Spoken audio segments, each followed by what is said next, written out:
Congratulations on your epic fail! Some say failure is not an option. Here's where we'd have to disagree. The top 10 fast food items that totally failed in America. Part 3. You threw my sandwich away. Taco Bell Bell Beefer. When you want a break from the regular burger and fries, your first instinct is to probably go straight to Taco Bell and get yourself a crunchy taco. Makes sense, right? Tacos! Hot tacos here! Well, as much as Taco Bell relies on a think outside the bun motto, back in the 1970s, the chain conformed to the burger norms and sold its own for a while. Initially introduced as a chili burger, the Bell Beefer was practically a hamburger that took everything good about a taco and put it in between two buns. Created mostly to compete with other burger chains, this Sloppy Joe lookalike had taco meat, lettuce, diced onions, and Taco Bell mild sauce. No matter how reminiscent it was to a high school cafeteria lunch, the Bell Beefer still managed to gather a significant fan base. However, the fan base wasn't big enough, and Taco Bell pulled the burger from the menu in the mid-90s because not enough people were buying it. Today, even though it has been over 20 years since the Beefer went away, people are still not over it, and countless recipes are dedicated to recreating this taco burger hybrid. Taco.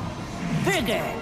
Burger King's Burger Shots. Shot! Shot! Shot! Shot! Shot! Besides the Whopper, Burger King has come up with a lot of original, successful menu items since it first opened its doors. Long live the king. However, it has also delivered its fair share of failed copycat items in the ongoing battle with other competing chains. Like when it tried to go up against White Castle on numerous occasions. White Castle is one of the oldest fast food chains in America and is well known for serving delicious sliders. Burger King, wanting to get some slider fame of their own, came up with the Burger Bundles in the late 1980s, then changed the name to Burger Buddies. They were essentially sliders, aka mini burgers that came in a set of 3 or 6. Remind you of any other fast food place? Maybe it was because people weren't interested in buying tiny burgers at a chain where you could get a gigantic Whopper, or maybe it was because the ridiculously small patties reportedly kept slipping through the production boiler time after time. Either way, the Burger Buddies did not last long. They were reintroduced again in early 2011 as Burger Shots, and this time with the choice of beef or chicken patties. Needless to say, if it failed not once but twice before, chances are a third time won't be the charm.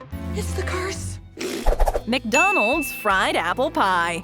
You're just in time for pie. Apple pie in America is about as iconic as it gets, so is just about any type of deep-fried food. Put the two of them together and you have yourself a really delicious treat. And what better fast food restaurant to market such an amazing dessert than McDonald's? First introduced in 1968, the fried apple pie was a deep-fried pie served hot in a cardboard sleeve, similar to the one we know today. It was tasty, it was comforting, and it was also very bad for you. Not much of a surprise there. Then, in 1992, McDonald's turned the pie world upside down. McDonald's replaced its crispy, delicious fried crust with a much blander baked pie recipe. It obviously caused great upheaval among the fan base, causing the eruption of petitions left and right. I'll sign your petition. Even though the new recipe was slightly healthier, it didn't seem substantial enough to justify the loss of the deep-fried version, which angered fans even more.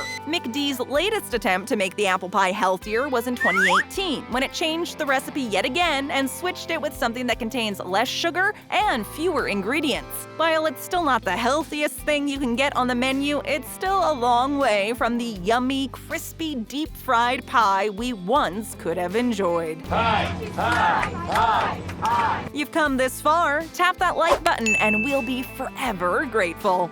Wendy's Superbar. Need I remind you what happened with me and Wendy the waitress? Have you ever wished you could just roll into your favorite fast food joint and eat as much as you wanted without having to worry about the bill going up? Well, during the late 80s and 90s, Wendy's came up with one of the best ideas, or possibly the worst, depending on who you asked, the customers or the employees. An all-you-can-eat buffet. Named the Superbar, the buffet included salad, fruits, a dessert area with chocolate and vanilla pudding, a Mexican fiesta, and a pasta station. The Mexican fiesta section was a taco bar where you could build your own taco with tons of fixings. As for the pasta station, it featured different types of pasta and sauces along with breadsticks. You could load up your tray as much as you wanted and as many times as you wanted for the mere price of $2.99. On paper, it sounds like a marvelous idea that would revolutionize the world of fast food, but in reality, it was a hot mess. Because it was so popular, keeping calm and order inside the restaurant was no easy task. Employees struggled to keep the buffet cleaned and stocked at all times while still performing their usual behind-the-counter duties. And let's just say customers took full advantage of the all-you-can-eat policy.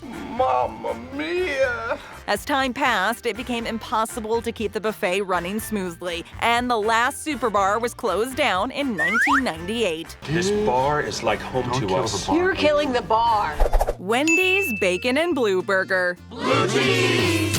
Wendy's is known for having a lot of unique and one-of-a-kind menu items. From their signature Frosty to the square hamburgers, the chain has a lot of good things going for them. Much like the other chains, Wendy's is constantly trying to come up with new and tasty products to stand out from the sea of burger joints. And in 2015, it really thought it had hit the jackpot with the Bacon and Blue Burger. This fancy delicacy contained special ingredients and uncommon flavors not usually found in the fast food world. It had everything to become a huge success. Blue cheese, applewood smoked bacon, tomatoes, a quarter-pound beef patty, onions, a special sauce, and a brioche bun were what were waiting for you when you ordered this burger. Now, the problem wasn't with the taste. The problem was the nightmare of trying to eat this burger. Let's just say it wasn't the easiest thing to eat as far as fast food goes. It was extremely messy, mostly because of the large variety of toppings, especially if you were trying to sneak a quick bite on your drive to work. It was impossible to do without reaching for the napkin stash. It's okay, I don't have to use my napkin. Despite its sloppy and hard-to-eat nature, the Bacon and Blue Burger still ended up with many disappointed fans when it was taken off the menu. While it may be considered a fail, it gets an A for effort. Is this blue cheese or is it just cheese that's gone blue? McDonald's McDLT. A McDLT? No, I already told you they don't make those anymore. Don't you just hate it when the veggies in your burger get warm? You know, as they should, since your burger is warm. Well, if you did answer yes, then you would have loved this brilliant McDonald's idea, the McDLT. Introduced to the menu in the 1980s, the McDLT seemed like a rather good idea on the surface. It was a regular burger, only served in a double-sided styrofoam container that kept the hot side hot and the cool side cool. On one side, you had your hot beef patty with the bottom bun, while the other side stored the lettuce, tomato, and the top bun. All you had to do was merge the two sides together and create your fresh burger. No more warm and soggy vegetables. After spending a good 6 years on the menu, the McDLT was discontinued following many complaints concerning the environmental impact of the packaging. Earth will be one big McDLT. McDonald's was already facing public relations problems due to its standard un-eco-friendly packaging, but the one used for the McDLT was next level. As a way of becoming more environmentally friendly, McD's eventually moved away from polystyrene packaging, and since styrofoam containers were necessary to keep the ingredients at the right temperatures, that meant we had to say goodbye to the McDLT. Bye-bye, Birdie. Jack in the Box's cheesy macaroni bites. Bless this highly nutritious microwavable macaroni and cheese dinner. Macaroni and cheese is absolutely one of the best American comfort foods out there. Many fast food chains have tampered with mac and cheese over the years, and in 2008, Jack in the Box was the latest chain to experiment with a handheld variation of the cheesy dish. They really thought they hit the jackpot with these cheesy macaroni bites. The bites were basically fried wedges of creamy Kraft macaroni and cheese wrapped in a crunchy tempura-style coating. They were sold as a limited-time offer at participating locations during the summer and gathered quite a lot of hype during the initial announcement. After all, we're talking about fried mac and cheese treats. Who wouldn't be excited about that? The best thing for everybody. They were touted as finger food that was convenient and portable. They There was even kind of a weird claim surrounding them, saying that because of their compact triangular shape, they were safer to eat while driving. Why would a shape in any way affect your driving safety? No clue, but these salty, creamy bombs didn't need any extra help becoming a fan favorite. It's still a mystery as to why these little fried pockets of goodness didn't stick around and stay on the permanent menu. But one thing is for sure, they had one heck of a ride. Burger King's dinner baskets. Usually, when you go to a fast food place, the one thing you can expect is for the service to be fast. It's right there in the name, and it's one of the most important features of the industry. But there was a time when Burger King wanted to defy the fast food laws of time and test the waters a little. In 1992, the chain embarked on a bold experiment in an effort to change the way people think about fast food. Burger King started offering dinner-time table service as part of their move to go slightly upscale, and it all revolved around the BK dinner baskets. Every day between 4 p.m. and 8 p.m., when you placed an order, they would give you a number for your table as well as a little popcorn basket to munch on while you waited for your food. Waiters would bring out the food in baskets to your table just like at a regular fancier restaurant. What's going on here? For as little as $2.99, you could get a Whopper dinner basket, a steak sandwich, chicken, or shrimp, along with your choice of sides. You could choose between fries, baked potato, and coleslaw or side salad. These baskets were accompanied by very high-energy commercials featuring Dan the Whopper Man. But even the excessive yelly ads weren't enough to keep the table service around, and Burger King retired the idea after only a 2-year run. Hey, my basket! That's my basket! Taco Bell and Enchirito.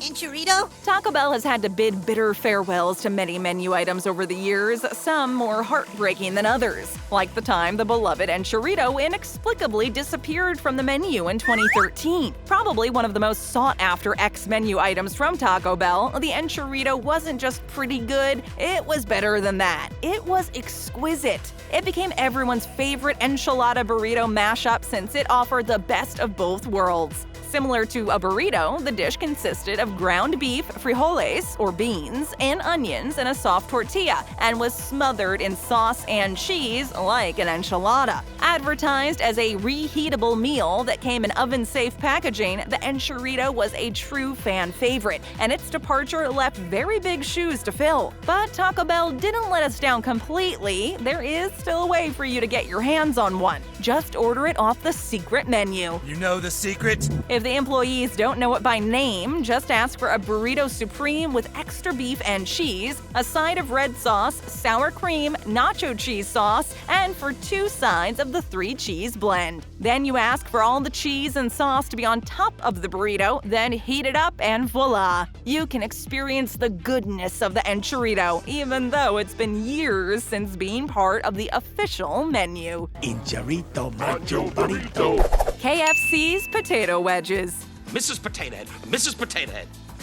Hey, I can dream, can't I? With so many fried chicken joints nowadays, it's getting harder to pick just one favorite. However, before 2020, KFC had one little advantage that set them apart from the other chains: its potato wedges. No other fast food chain had dared to go with the wedges. Most were playing it safe with the classic shoestring or crinkle-cut fries. But KFC? They used these as an opportunity to stand out. Sadly, the wedges are nowhere to be found today. It all began when KFC started developing classic French fries to add to their menu back in 2019. The secret recipe fries were seasoned with the same 11 herbs and spices used to flavor its famous fried chicken, and the response was apparently very positive.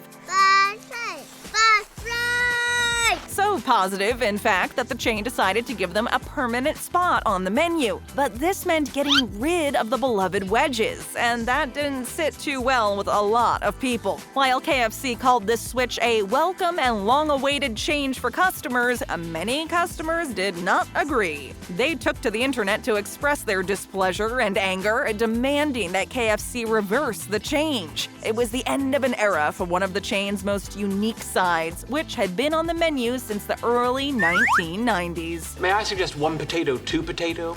Stick around. Just tap or click another great video. Leave a comment, hit that subscribe button, and ring that bell to join our notification squad.